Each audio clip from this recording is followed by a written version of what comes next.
Yo, what's going on, guys? It is time for another reaction video, and today we're going to be reacting to the history of Romania explained in 10 minutes, and this is coming from the YouTube channel Epimetheus. So if you like this video, be sure to go check out Epimetheus on YouTube and check out some of their content. With that being said, let's get straight into it.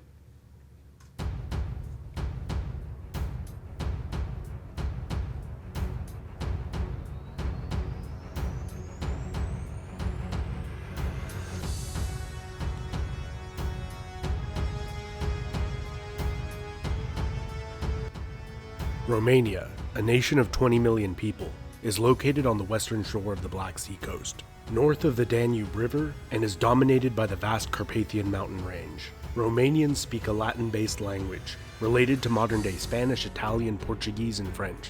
This area was inhabited by many That's a mashup of a whole lot of languages, huh?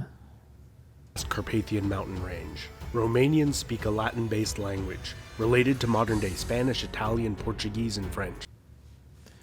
So 5 different languages. Wow. This area was inhabited by many prehistoric cultures, which evolved and thrived there for millennia. The controversial Tataria tablets, discovered on the Transylvanian plateau, are believed by some scholars to be the earliest form of writing yet uncovered, others believing the talismans to merely be meaningful symbols, later derivations of Mesopotamian script. Does remind me a little bit of the movie The Fifth Element. It makes me wonder if the movie The Fifth Element took inspiration from this when they were scripting that movie and putting this idea together. Believing the talismans to merely be meaningful symbols, later derivations of Mesopotamian scripts, or inauthentic. During the Bronze to early Iron Age, it is widely hypothesized that these indigenous cultures merged with Indo-European speaking newcomers, who developed into the closely related Getae, Dacians, and Thracians, who were renowned throughout the Greek world for their fighting prowess, and were highly prized as mercenaries. Although the Getae and the Dacians shared the same language and had similar religious customs compared to those of the Thracians to the south, they were not united, being split up into dozens of rival tribes. This changed after incursions from the Scythians and Celtic tribes, who seem to have likely dominated the Carpathian region for a short while, before being driven out. Larger and larger coalitions of tribes formed, until Burebista united them all into a single powerful kingdom, which conquered the Greek colonies along the Black Sea coast. During the Roman Civil War, Burebista allied with Pompey Magnus against the victorious Julius Caesar, who planned a campaign against this large threatening state on its northern border. This war would never come to pass, as Caesar and then Burebista both fell prey to the assassin's dagger in the same year.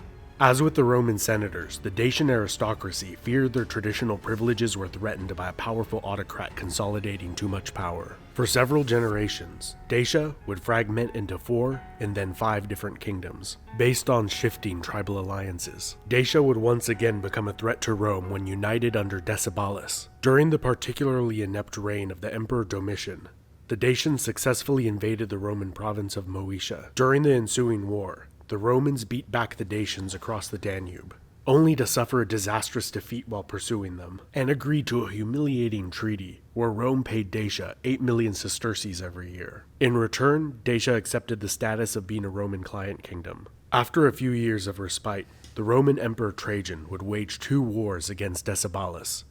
During these wars, the Dacians often used shock troops, armed with 2-handed swords that were so effective at piercing Roman helmets that they were modified with a pair of crossbars over the dome of the helmet to mitigate the damage from this weapon. However, the full might of the Roman Empire, combined with a competent emperor focused on Dacia, was too much. Decebalus took his own life while being pursued, rather than being captured and paraded through the streets of Rome, ending the decades-long Dacian threat. Tens of thousands of Dacians were enslaved and taken to other parts of the empire, while the new Roman province was heavily colonized, especially with Roman military veterans, as had been done with Spain generations before. Although the Dacian heartland had been taken, there were free Dacians on the outskirts of the province, allied with Sarmatian and other northern tribes, that raided and attempted to retake the province for decades. This vulnerable province was the focus of intense Latinization. Of the many inscriptions of names found dating to Roman Dacia, a very high proportion are Latin. After 168 years, the Romans withdrew their legions south of the Danube River. The Germanic Visigoth tribe moved south to dominate the area afterwards. The Roman Emperor Constantine built a bridge across the Danube and re-established the Roman province of Dacia for a short time, earning himself the title Dacius Maximus. After the Romans withdrew yet again, the Goths, and then a new tribe of uncertain origin, the Is that where the term Goth originates from? Or Gothic originates from, is Visigoths? Yet again, the Goths, and then a new tribe of uncertain origin, the Gepids, established themselves as rulers of the region north of the lower Danube River. The Gepids allied with Attila the Hun during his conquests, and after the disintegration of that short-lived empire, they established themselves as the premier power in the region, receiving tribute of 100 pounds of gold each year from the Romans. The Gepid kingdom came to an end after invasions from Romans, Lombards, and Avars, a force of 20,000 horsemen, likely related to Turkic peoples of the steppe. Initially allied with the Eastern Romans, they then terrorized the empire, taking over 200,000 captives. They were allied with migrating tribes of Slavs and Bulgars, who intermingled with and gradually replaced the Avars in a more established state. For hundreds of years, the First Bulgarian Empire came to dominate the entire region. The Bulgars were a longtime enemy and occasional ally of the Byzantine Eastern Romans. Beginning in the late 9th century, the semi-nomadic Magyars conquered the Carpathian Basin and Transylvanian Plateau. The Bulgarian Empire collapsed soon afterwards due to attacks from both the Kievan Rus and then the Byzantine Roman Empire. During this time, the Latin-speaking Vlachs, as the Greek-speaking Eastern Romans referred to them as, gained greater autonomy within and on the fringes of the Kingdom of Hungary. In the mid-13th century, the Mongol Empire devastated the kingdoms and principalities of Eastern Europe. After the Mongols withdrew, 3 Latin-speaking states formed: Transylvania, Moldavia, and Wallachia. Transylvania was a semi-independent vassal of the Kingdom of Hungary, as was Moldavia, although it maintained a much higher degree of autonomy, given its more remote location. In 1330, Wallachia defeated a much larger Hungarian army, establishing itself as a fully independent state. This independence would last for less than 100 years. Wallachia allied with Hungary against an even greater foe, the Ottoman Turks, and after repeated campaigns, they became an Ottoman vassal in 1417. It's amazing how much this region and over here too, like how many times this exchanged hands and was fought for from different cultures and different ethnicities and races, however you want to label it. It's baffling, like how many times it changed hands, and we're about 60% through this video, but still, yeah, it's crazy. History is crazy sometimes. Paying a large yearly tribute in exchange for retaining independent rule. During the turbulent time that followed in Wallachia, Well, I should preface actually what I meant by that is like how it can seem like it's been settled and going to be with a particular descent. Even when you think it's done with all the exchange of territorial grabs, it still can be taken by someone else. So for a good long period, it was like the same people were there. But then over time it got taken, and then it got taken again, and then it got taken again, and then it got taken again.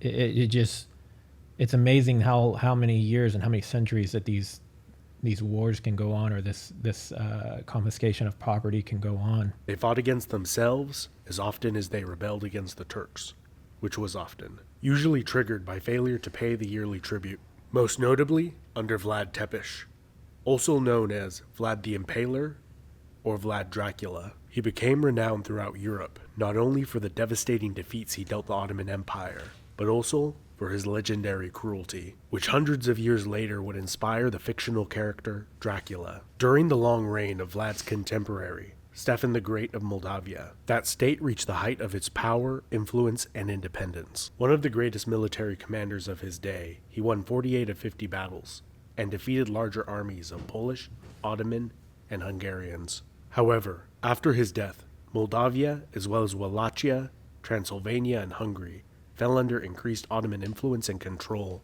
However, the relationship between the Ottoman Empire and these client states was extremely complex and frequently changed. Often near complete autonomy was granted in exchange for tribute payments of gold and men to fill the ranks of the Ottoman army. During the reign of Michael the Brave, a large unified, fully independent native state was established on both sides of the Carpathian Mountains for the first time since Decebalus had ruled Dacia. This state was short-lived, as Michael the Brave was assassinated, and the Ottomans gained control again a few years later. Hungary regained its lost territory, and Transylvania once again became a Hungarian vassal state. The Russian and Ottoman empires fought many wars, often involving this region. The early 19th century.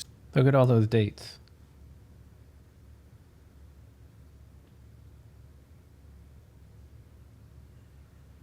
There must be a typo there.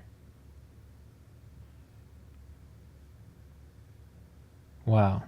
It's like every 3 to 5 years to 7 years, 10 years, there's like, it's just another war. We saw a brief period of Russian control of Wallachia and Moldavia, and a series of uprisings and rebellions against the Russian, Austro-Hungarian, and Ottoman rule, as nationalist sentiment continually grew, with the goal of uniting all Romanian-speaking people. Wallachia and Moldavia unified, and obtained their liberty from the Ottoman Empire after the Romanian War of Independence with Russian support, establishing the Kingdom of Romania in 1881. With the outbreak of World War I, Romania declared neutrality, as it was squeezed between three great powers. Romania joined the war 2 years later in 1916. By the war's end, Romania had suffered over 500,000 casualties. They had been motivated by the desire to join with the 3 million Romanians of Transylvania. In the treaties following the war, and the collapse of the Austro-Hungarian Empire, this goal was accomplished, creating Greater Romania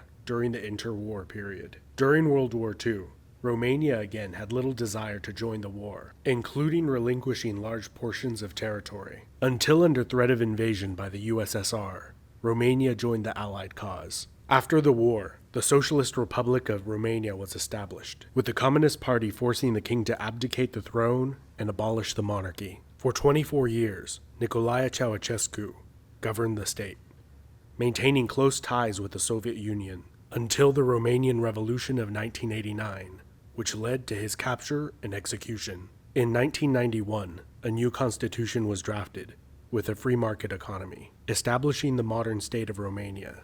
In 2004, Romania joined the European Union. In recent times, there has been a movement for reunification with Moldova, which, unlike Romania, had been part of the USSR. And a big shout out to Cosmin, who has been patiently requesting this video for many months. Wow. So again, the YouTube channel Epimetheus, go give him a follow or go check out his content. This was a very well put together video.